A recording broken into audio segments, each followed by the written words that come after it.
अस्सलामुअलैकुम, आप सबके इस चैनल में वेलकम किया जाता है।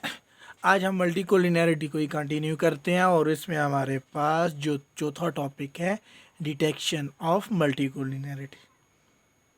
ठीक है, अब इसमें हमारे पास आता है क्वेश्चन में कि how we detect the multicollinearity. हमें कैसे पता चलेगा कि डेटा में मल्टी कोलिनैरिटी एग्जिस्ट कर रही है या नहीं कर रही। ठीक है, आज हम इसको स्टार्ट करते हैं। फर्स्ट मल्टी कोलिनैरिटी हम पढ़ चुके हैं। पहला इसका मेथड आ गया विजुअल, मतलब हम देख के बता सकते हैं जो हमारे पास आउटकम आई हैं कि उनमें मल्टी कोलिनैरिटी है या नहीं है। ठीक है, उनमें हम कौन कौन सी चीज़ें देखेंगे। उनमें हम देखेंगे अगर हमारे पास आर स्क्वायर, ठीक है, आर स्क्वायर की वैल्यू लार्ज है, हाई आर स्क्वायर, ठीक है, high R square and T test insignificant है। ठीक है,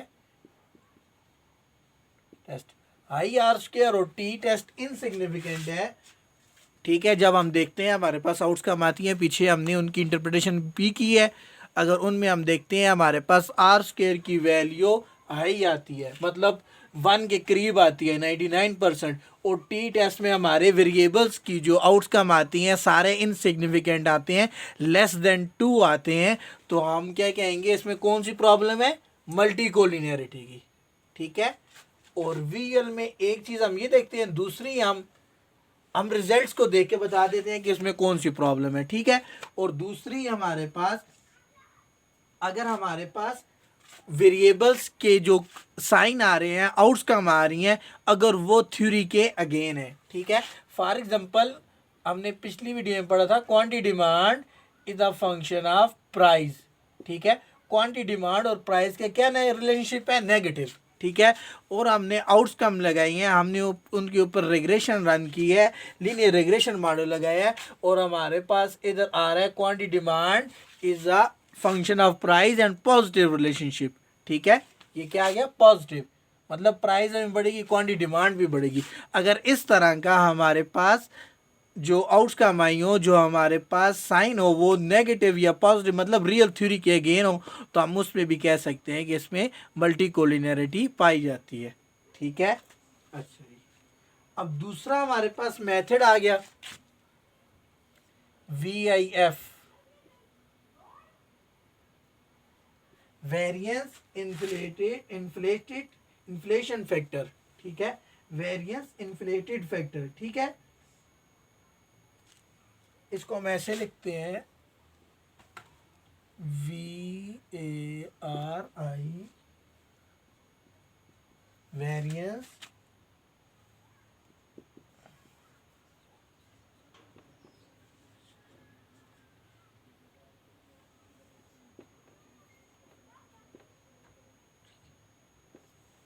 या टॉलरेंस,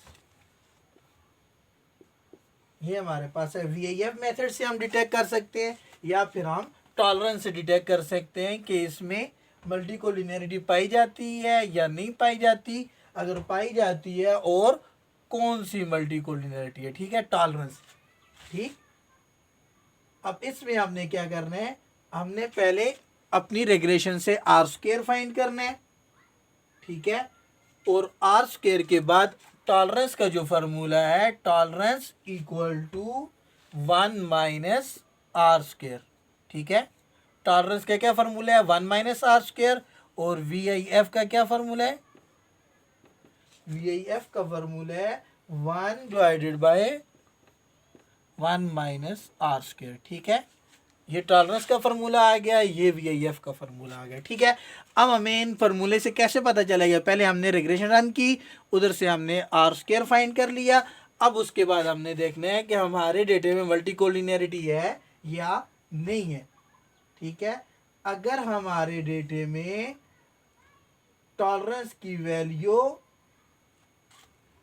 लेस देन 1 हो, अगर हमारे डेटे में टॉलरेंस की वैल्यू टी लेस देन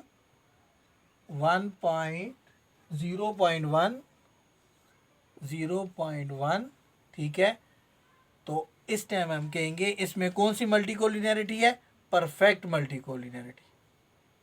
ठीक है, परफेक्ट मल्टी। ठीक है, अगर टॉलरेंस की वैल्यू 0.1 से लेकर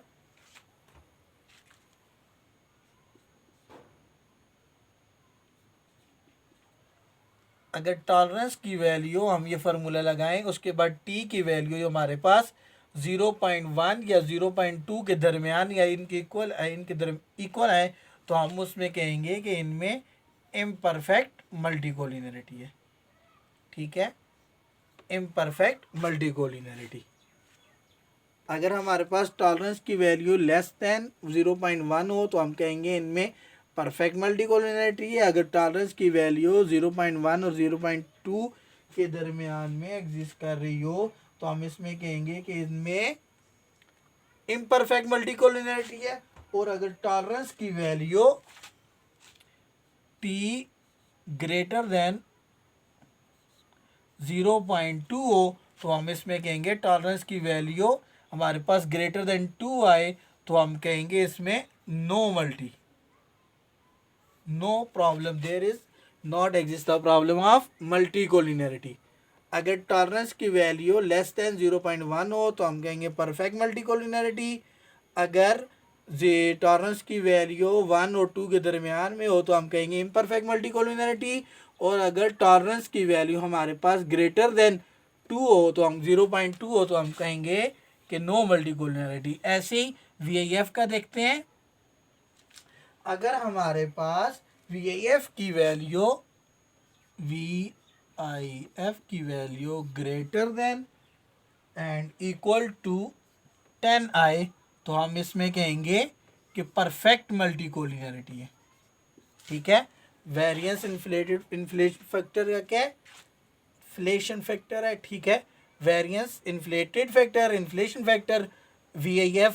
ठीक है, तो अगर इसकी वेरिएंस की वैल्यू ग्रेटर देन 10 हो तो हम कहेंगे हमारे डेटे में परफेक्ट मल्टीकोलिनरिटी है। इसी तरह अगर हमारे पास 5 से greater VIF less than 10 and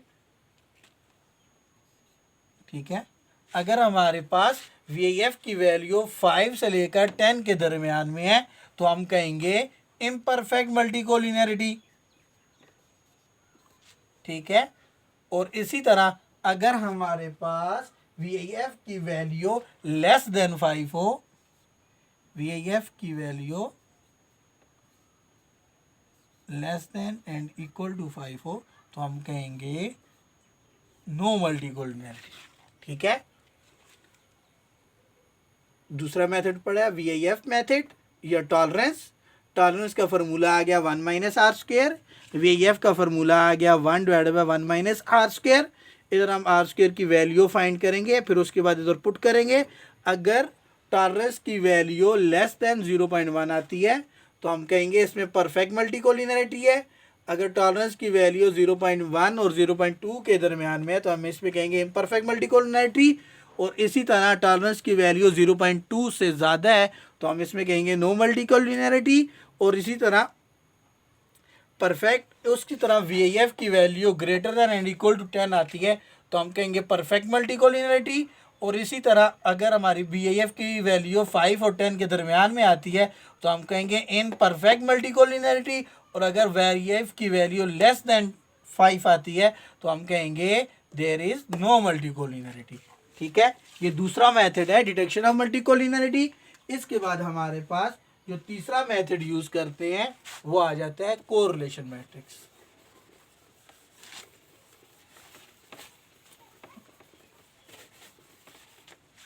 इसके बाद जो हमारे पास तीसरा मेथड है वो होता है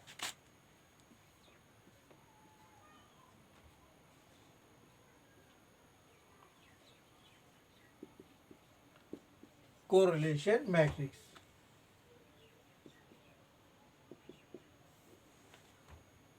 ठीक है, अब इसमें क्या है, कोरिलेशन मैट्रिक्स हम मल्टीकोलिनरिटी को डिटेक्ट करने के लिए यूज करते हैं। इसमें जो हमारे पास इसकी अपर डायगोनल और लोअर डायगोनल में अगर हमारे पास वैल्यू नियर टू 8 या 8 से अबव वो 0.8% से, तो हम कहेंगे कि इनमें मल्टीकोलिनियरिटी परफेक्ट मल्टीकोलिनियरिटी है। अब हमारे पास ये कोरिलेशन मैट्रिक्स होती कैसे है, इस तरह की फॉर्म में होती है। मैं एक मैट्रिक्स बनाता हूँ टेबल कोरिलेशन मैट्रिक्स का, ठीक है। इधर हमारे पास x1 x2, ठीक है, और इधर भी हमारे पास x1 x2, इधर हमारे पास y, इधर हमारे पास y आ गया डिपेंडेंट वेरिएबल, ठीक है।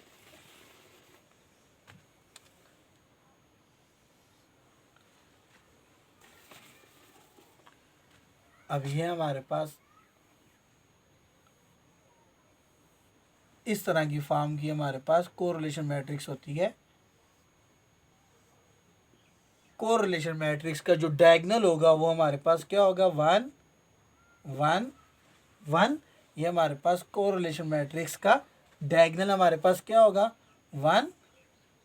अगर हमारे पास ये ऊपर वाला जो डायगोनल वो आ गया, डायगोनल आ गया, अगर ये हमारे पास नियर टू 1 होता है, मतलब अगर ये हमारे पास नियर टू 1, या हम इसे ऐसे भी कह सकते हैं, अगर ये हमारे पास 0.8 से ज़्यादा है, फॉर एग्जांपल अब ये हमारे पास आती है 0.72, इधर भी हमारे पास आएगा 0.72, ठीक है। इधर हमारे पास आती है 0.62, अगर इधर हमारे पास आती है 0.89, इसी तरह 0.62, अगर ये है 0.89। अब ये हमारे पास कोरिलेशन मैट्रिक्स है। अगर लोअर डायगोनल या अपर डायगोनल में किसी में भी हमारे पास 0.80 से ज़्यादा वैल्यू आए, तो हम कहेंगे इनमें परफेक्ट मल्टीकोलिनियरिटी है, ठीक है। अब ये देखिए हमारे पास क्या वैल्यू आई है, 0.89 0.89। हमारे इंडिपेंडेंट वेरिएबल्स में क्या है, परफेक्ट मल्टीकोलिनियरिटी है। कोरिलेशन मैट्रिक्स इस फॉर्म का होता है, ठीक है। अगर कोरिलेशन मैट्रिक्स हमारे पास अगर कोई भी वैल्यू अपर डायगोनल या लोअर डायगोनल में 0.80 से अबव हो, तो हम उसमें कहेंगे कि इसमें परफेक्ट मल्टीकोलिनियरिटी है, ठीक है। इस तरह हम डिटेक्शन ऑफ मल्टीकोलिनियरिटी को डिटेक्ट करते हैं। हमने 3 मेथड पढ़े, वी आउटकम को देख के, उसके बाद दूसरा हमारे पास क्या था, VIF एंड टॉलरेंस मेथड, तीसरा हमारे पास कोरिलेशन मैट्रिक्स, ठीक है। इसके बाद हम करते हैं जो लास्ट टॉपिक हमारा इस चैप्टर का आ गया, ठीक है, जो पेपर्स में पूछा जाता है कि रिमूवल ऑफ मल्टीकोलिनियरिटी।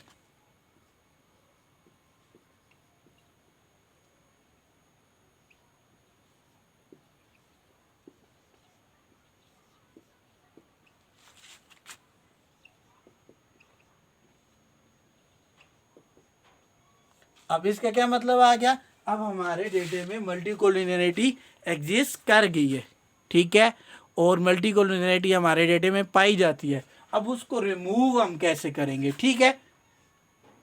इसका जो फर्स्ट मेथड आ गया, dropping of the variable, drop the variable.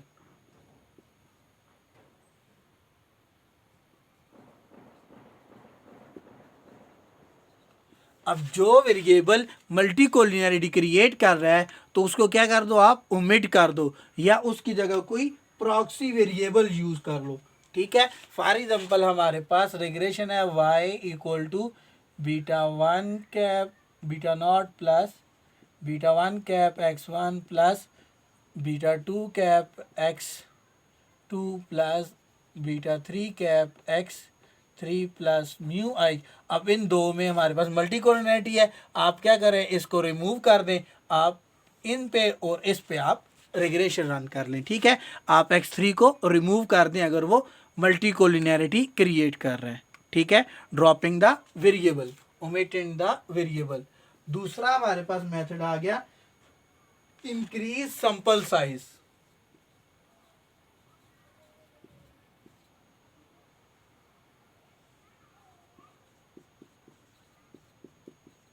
अब हमने पहले उसमें पढ़ा था कि सोर्सेज ऑफ मल्टीकोलिनियरिटी किससे आती है, अगर हमारे पास डेटा लिमिटेड होगा, ठीक है। तो आप क्या करें, अगर अपने डेटे की ऑब्जर्वेशन को इंक्रीज़ कर दें तो हमारे पास मल्टीकोलिनैरिटी की प्रॉब्लम रिमूव हो जाएगी। अगर हमारे पास 20 ऑब्जर्वेशन है तो हम ऑब्जर्वेशन को इंक्रीज़ करके 30 कर दें, 40 कर दें। तो जितनी ज़्यादा ऑब्जर्वेशन होगी, जितना ज़्यादा हमारे पास सैंपल साइज़ होगा, उतनी ही हमारी मल्टीकोलिनैरिटी कम हो जाएगी। ठीक है। तीसरा जो आ गया, यूज पैनल डेटा। ठीक है। मल्टीकोलिनैरिटी कौन सी डेटा की प्रॉब्लम है? टाइम सीरीज डेटा की प्रॉब्लम है। तो इसके लिए ये बेस्ट है कि आप अपने डेटे को कन्वर्ट कर लें पैनल डेटे में। जब टाइम सीरीज से हमारा डेटा पैनल डेटे में कन्वर्ट होगा तो उससे हमारी मल्टीकोलिनैरिटी की प्रॉब्लम रिमूव हो जाएगी। ठीक है।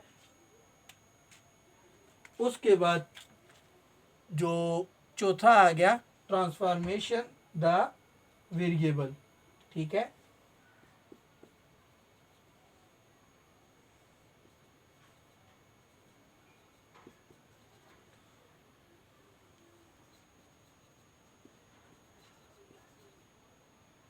ठीक है। आप वेरिएबल का कोई प्रॉक्सी वेरिएबल यूज़ कर लें। ठीक है। या ट्रांसफॉर्मेशन ऑफ द मॉडल, आप मॉडल चेंज कर लें,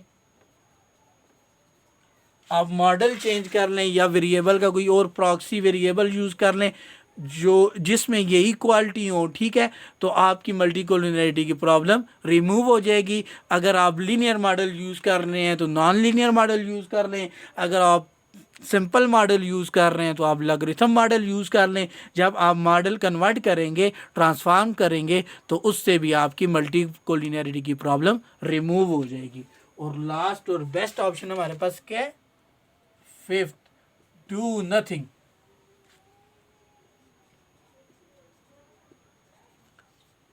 अगर हमारे पास परफेक्ट मल्टीकोलिनैरिटी है, पर परफेक्ट मल्टीकोलिनैरिटी नहीं है, तो मल्टीकोलिनैरिटी हमारे डेटे में इतना इम्पैक्ट नहीं डालती। तो इसके लिए ये बेस्ट है कि आप कुछ ना करें और अपनी आउटकम को इंटरप्रिटेशन कर दें। ठीक है। अगर हमारे पास परफेक्ट मल्टीकोलिनैरिटी नहीं है, इम्परफेक्ट मल्टीकोलिनैरिटी है, तो आप उसके ऊपर कोई टेक्निक ना लगाएं और अपनी आउटकम को इंटरप्रिटेशन कर दें।